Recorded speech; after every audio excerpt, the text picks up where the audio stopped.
Hey guys, we're on chapter 8 now, purpose and tone.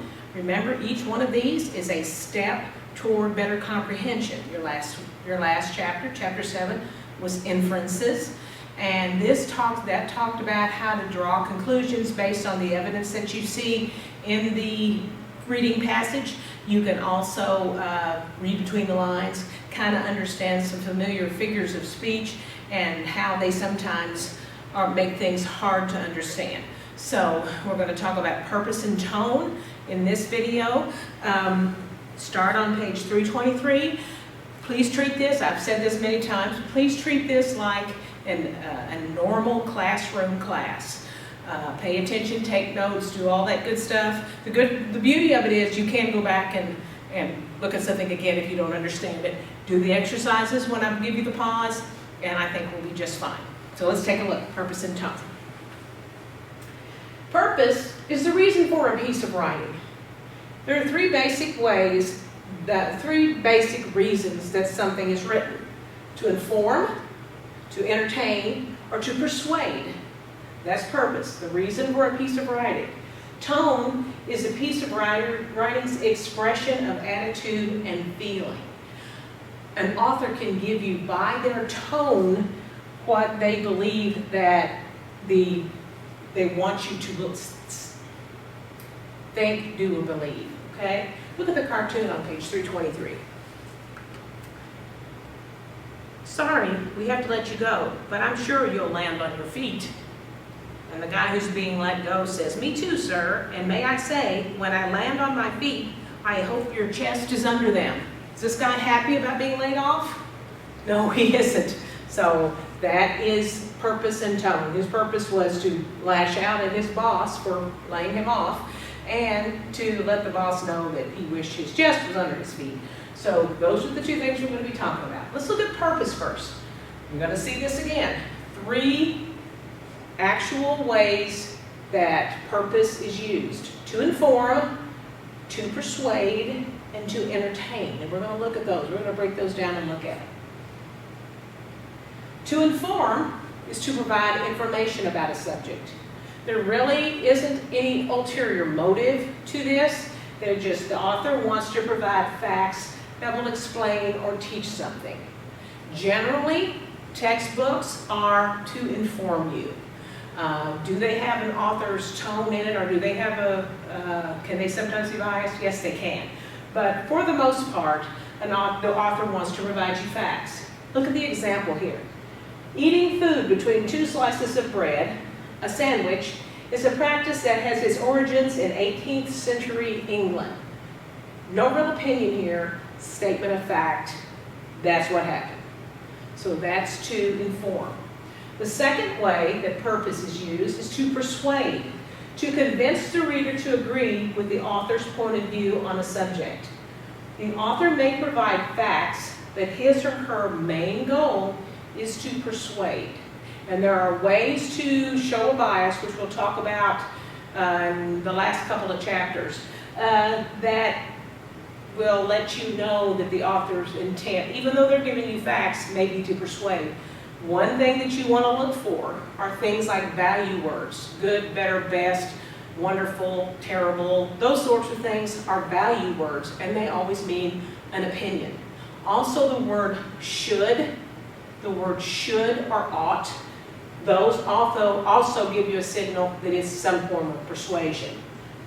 Look at this one. There are good reasons why every sandwich should be made with whole grain bread. Is that an opinion? Yeah, that's an opinion. So that you see the magic word should, we're talking opinion, ought, or value words. This is a good example of persuasion in an author's purpose. The last one is to entertain, to amuse and delight. Can you do both? Can you do all 3? You can. You can inform, you can persuade, and you can entertain all in one writing piece. The author attempts to appeal to the reader's senses and imagination and can use fiction or nonfiction.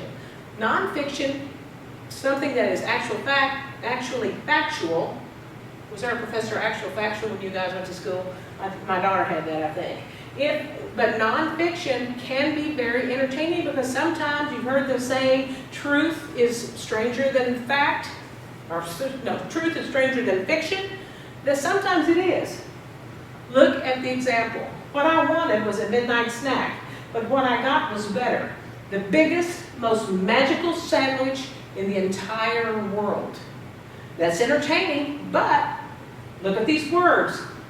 Biggest, most magical. Those are value words. Those also express an opinion, because what this person thinks is the biggest, most magical sandwich in the world may not be what you or I think is biggest and most magical. But that is entertaining. It's kind of humorous. It kind of makes you want to say, what kind of sandwich are we talking about here? What is this magical sandwich? So entertain is number 3. Look at page 325 and let me know what the primary purpose of each of these 3 books is. Let's look at that. Okay. At the top of 325. Okay, this looks like a textbook. It says Health, the Basics. What do you think the primary purpose of that one is? Write the letter of the one you think it is in that one. Dare to lead. What do you think about that one? What will be the primary purpose of that one? And the third one, scary stories. What do you think that one would be? Let's take a look at those for just a second. Okay, the primary purpose of the first one, did you say inform? That's what it's for. It's looks like a textbook. Dare to lead. If you dare to do something, that's kind of a value word, right? To be daring. So I'd say that's to persuade. And then scary stories, to entertain. So that's how that works. Tells you a lot. Remember, we talk about previewing and trying to figure out, trying to connect with something before you read it. This helps you with that. Understanding what's the purpose, understanding why the heck did the author even bother with this. Okay, take a few minutes, pause your video, and work to check your understanding just underneath those books. Page 325. You read each of the 3 paragraphs and decide which one of those 3 the author is trying to do with each of these. Okay? Pause the video and I'll be right back.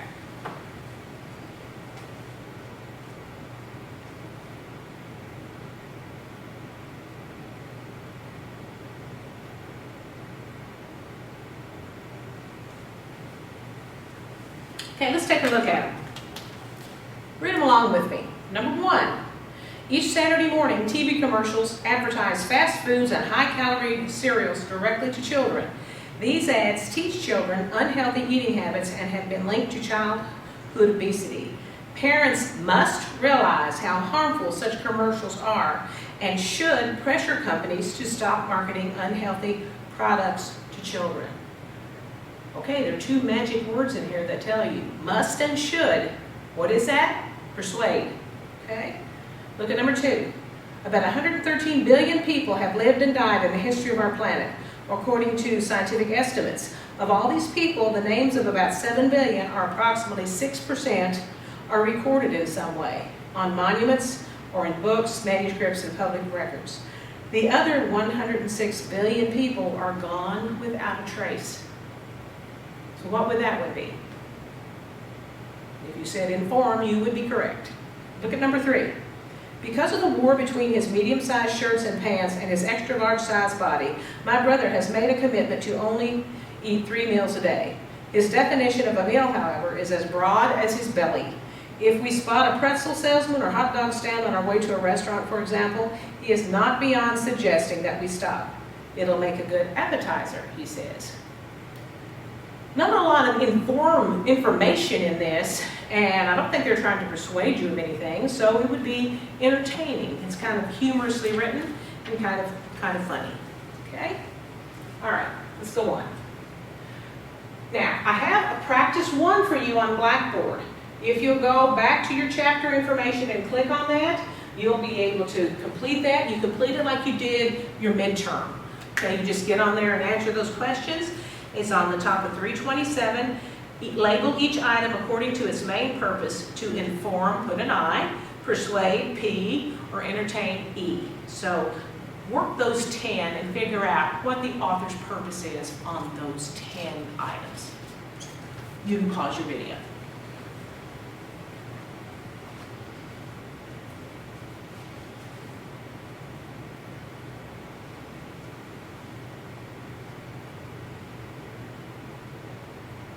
Okay, now let's talk about tone. Tone.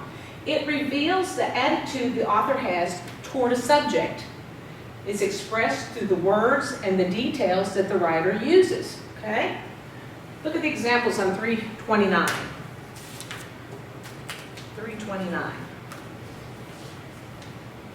Kind of a third of the way down the page. Look at these examples. I just shot my husband 5 times in the chest with this .357 Magnum. What's the tone? Kind of matter of fact, right? I just shot him. Oh, big deal. That's matter of fact. Does this person care that she did this? Is she upset? No, she's just stating a fact. Look at the next one. Same situation, different take on it. How could I ever have killed him? I just can't believe I did that. Is she shocked and upset? Yes, this person is a little upset she did it. Look at the third one. Oh my God, I murdered my husband. How can I ever be forgiven for this dreadful deed? This person is guilty. Sorry she did it. Look at the next one. That dirty rat, he's had it coming for years. I'm glad I finally had the nerve to do it. Is she sorry? No, she sounds like she's very vengeful. And that's the tone. That is that person's tone. A change in tone can change the whole tenor or the whole mood of what you're reading and writing. Okay, look at practice 3, 329 and 330. There are a list of words that commonly describes the tone on 330 and 331. Lots of these, okay? But look at on practice 3. There are 5 reactions to a fender bender accident in which one car hits and slightly damages the rear fender of another car. Label each statement with the tone of voice that you think is present. Choose each tone from the following box and use each one only once. So take a few minutes and work that practice.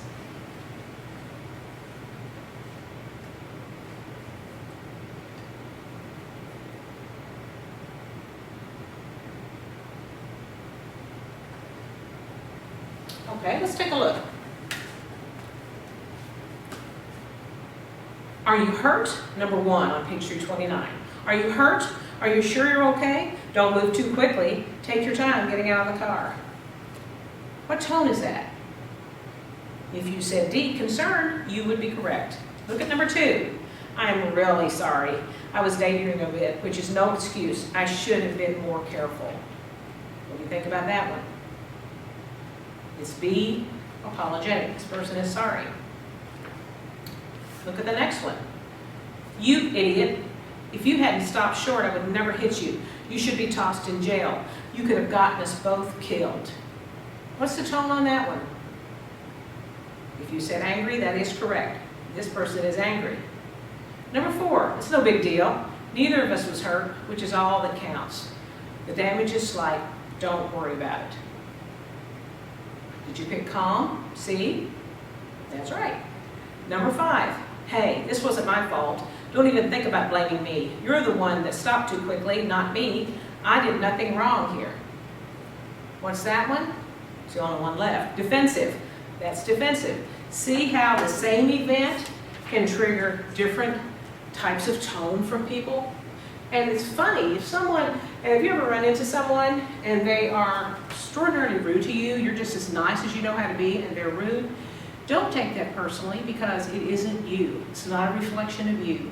It's a reflection of them. They might have had a very bad day. They might have just heard really bad news. So just don't be so hard on yourself and think that it's you. But somebody's tone can make a big difference in a lot of how you interpret what they say or what you read about. Irony. Let's take a look at irony. It's very similar to sarcasm. It's the use of words to express a meaning that is opposite of what is literally said. It is very often called sarcasm. Look at 333. Look at the verbal irony, okay? Look at the little green dots. If at the beginning of the semester you discover that one of your instructors is particularly demanding, you might comment, "This class is sure going to be a piece of cake." That's sarcasm. They mean just the opposite of that. After seeing a terrible performance in a movie, someone might say about the actor involved, "Now there's a person with a great chance for an Oscar." Right? Number 3, while standing in a long, slow line at a supermarket or bank, you might say to people in line with you, "My, this is exciting," and so forth. That's another reason that English is so difficult for people who are not born in this country and don't know this language as their primary language, very difficult for them to understand because they don't get the sarcasm. They don't get the sarcasm. It's just like figures of speech. Okay? You're at a particularly boring party, you say, "This is the most fun I've had in a long time." This is a piece of cake. This is who. Irony can also be used to refer to situations it's something that happens. Verbal irony is spoken. It's sarcasm. It's you saying something that is sarcastic. That's verbal irony. Regular old irony can be used to refer to situations in which what happens is the opposite of what you expect, such as security cameras installed to stop crime are stolen during a robbery. Okay, that's situational irony. That's something happens that's opposite of what you think it is, what you think might happen. Okay, or an off-duty police officer getting a speeding ticket. That's ironic. Okay. Look at practice 4 on 334 and 335. Below are 5 statements expressing different attitudes about a boss, and 5 different tones are used. So use them, you know the deal with this. Use the words in the green box, but don't use them again. And do A and B, and use the words in each of the boxes, but don't use them twice.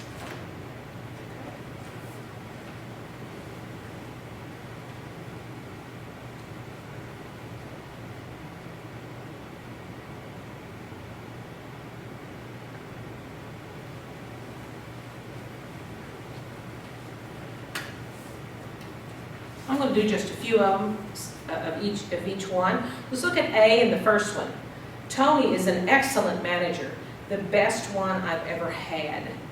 What do you think? What do you think would be the word that would fit in there? I think the tone is admiring. Admiring. Okay. 2, I know Tony's daughter has been sick. Naturally, it's hard for him to concentrate on work right now.